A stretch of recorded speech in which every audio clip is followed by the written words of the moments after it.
Eta komodaren gainean tikitaka ari zen ordulariari begiratu zion. Jainkoaren izenean, pentsatu zuen. 6:30 ziren, eta urratsak aurrera zihoazen astiro. Erdiak pasatxo ziren, laster laurden gutxi. Ez ote zuen jo?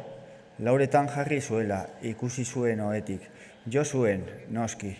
Baina posible alzen altxariak dardarazten zituen zaratarekin lasai lo jarraitzea? Tira, ez zuen lo lasai izan, baina sakona bai, nonbait, eta zer egin orain. 7:00 zuen hurrengo trena. Ura hartzekotan, eroaren moduan ibili beharko zuen presaka. Bilduma jasotzeke zegoen, eta bera ere ez zen sentitzen batere fresko eta harin. Eta trena hartuta ere ez zen libratuko Ugazabaren herrietatik. Ez zela azaldu. Esana izango baitzion bulegoko laguntzaileak. 5:00 trenaren zain egon eta gero. Buruzagiaren morroi bat zen, kemenik eta zentzurik gabekoa. Eta gaixo zegoela esan ez deitzea, baina hori lotsagarria eta susmagarria litzateke. Gregorez baitzen behin ere gaixotu lanean zeraman 5 urtean.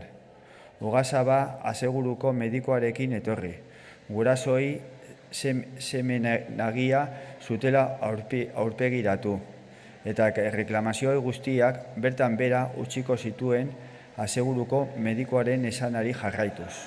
Haren ustez, gaixoak ez baizik lanerako alferrak baitzeuden.